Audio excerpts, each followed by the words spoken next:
ఇప్పుడే country delight యాప్ని download చేసుకోండి. Download the country delight app now.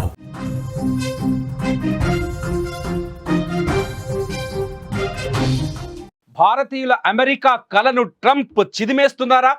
నెమ్మదిగా అదే జరుగుతోందని చెప్పాలి.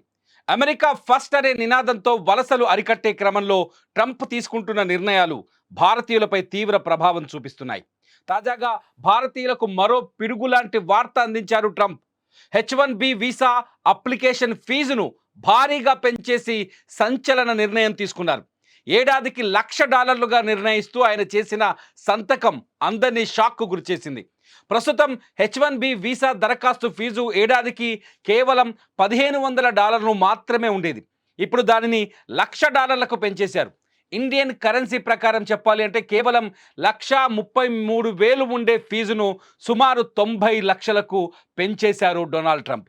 అమెరికాలోకి ప్రవేశించడానికి అత్యధికంగా కోరుకునే వీసాలలో H1B వీసా ఒకటి.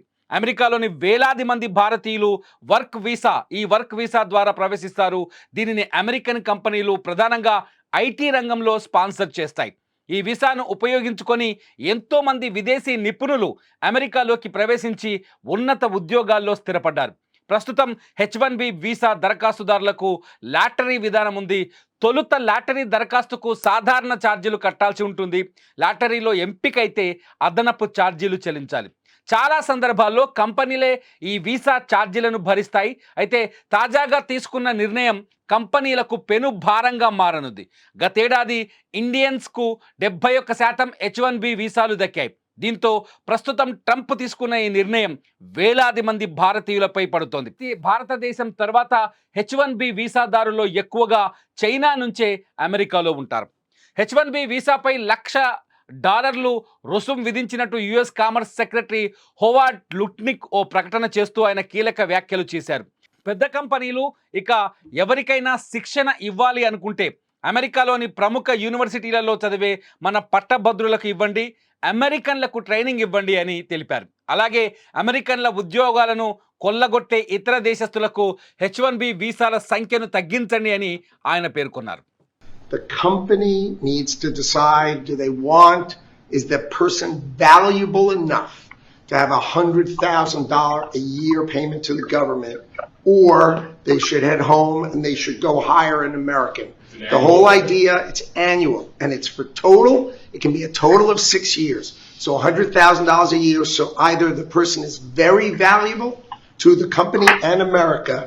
అలాగే గోల్డ్ కార్డును కూడా ట్రంప్ ప్రకటించారు. దీనికి $10 లక్షలుగా నిర్ణయించారు. దీని ద్వారా అమెరికాకు $100 బిలియన్ సమకూరే అవకాశం ఉంది.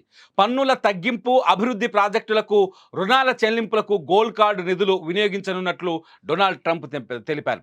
మొత్తానికి H1B వీసాల గడువుతో రుసుము పెంచడంతో H1B వీసాల రుసుము $1,00,000కు పెంచడంతో నిజంగా చెప్పాలంటే ఎక్కువ మంది ఇండియా నుంచి అమెరికా వైపు ఎదురు చూసే యువత ఉంటారు.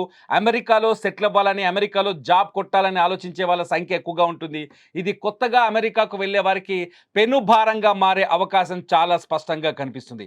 భారత కరెన్సీలో దాదాపు 90 లక్షల పైన H1B వీసాకు చెల్లించాల్సిన అవసరం ఏర్పడితే అమెరికాకి వలసలు కూడా తగ్గే అవకాశం ఉంటుంది భారతదేశం నుంచి. ముఖ్యంగా అమెరికా ఫస్ట్ అంటూ మొత్తానికి డొనాల్డ్ ట్రంప్ ఒక భారతదేశమే కాదు ఇతర వలసలని అరికట్టడానికి డొనాల్డ్ ట్రంప్ తీసుకుంటున్న ఈ నిర్ణయం అమెరికాకు కూడా కొంత ప్రమాదకరంగా మారే అవకాశం ఉన్నట్టు అంచనాలు వస్తున్నాయి. మొత్తానికి ఏదేమైనా భారతదేశం నుంచి ఎవరైతే యువత అమెరికాకు వెళ్ళాలి అనుకుంటున్నారో వాళ్ళకి H1B వీసా పైన తాజాగా ట్రంప్ తీసుకున్న నిర్ణయాలు అతిపెద్ద అడ్డంకిగా మారాయనే చెప్పాలి. H1B వీసా పైన సామాన్యుడు ఎలా స్పందిస్తాడనేది ఇప్పుడు ఆసక్తికరంగా మారింది. మొత్తానికి డొనాల్డ్ ట్రంప్ తీసుకుంటున్న వరుస నిర్ణయాలన్నీ అమెరికా ఆర్థిక పరిస్థితిని అద్దం పడుతున్నాయి. ప్రపంచానికి అమెరికా ఆర్థికంగా బలహీనంగా కనిపించేలా చేస్తున్నాయి. ఇంతకుముందుకు టారిఫ్లు పెంచుతూ ముఖ్యంగా భారతదేశం పైన గతంలో టారిఫ్లు పెంచారు. అట్లాగే చైనా పైన టారిఫ్లు పెంచారు. చాలా దేశాలపైన Donald Trump one side decision తీసుకున్నాడు. టారిఫ్లో అడ్డగోలుగా పెంచాడు. అమెరికా ఆర్థిక పురోగతిని మళ్ళీ పెంచడం కోసం లోటు బడ్జెట్లో ఉన్న అమెరికా ఆర్థిక పరిస్థితిని కాపాడడం కోసమే ట్రంప్ ఇటువంటి నిర్ణయాలు తీసుకుంటున్నారని, వలసల్ని అరికట్టడం ద్వారా అమెరికాలో అమెరికా పౌరులకి ఉద్యోగ భద్రతను కూడా పెంచాలని ఆలోచిస్తున్నట్టుగా మొత్తానికైతే కనిపిస్తుంది. చూడాలి H1B వీసా పైన డొనాల్డ్ ట్రంప్ తీసుకున్న ఈ నిర్ణయం అమెరికాలోని అమెరికా ఆర్థిక వ్యవస్థ పైన ఎటువంటి ప్రభావం చూపిస్తాయి. మీరేమనుకుంటున్నారు? డొనాల్డ్ ట్రంప్ తీసుకున్న ఈ నిర్ణయం మంచిదే అనుకుంటున్నారా, లేకపోతే ఈ నిర్ణయం వల్ల చాలామంది భారతీయుల కలలు చెదిరిపోతాయి అనుకుంటున్నారా? మీరేమనుకుంటున్నారు అన్నది ఈ వీడియో కింద కామెంట్ చేయండి. లైవ్ అప్డేట్స్ కోసం చూస్తూనే ఉండండి సుమన్ టీవీ డిజిటల్ లైవ్, అట్లాగే సుమన్ టీవీ లైవ్.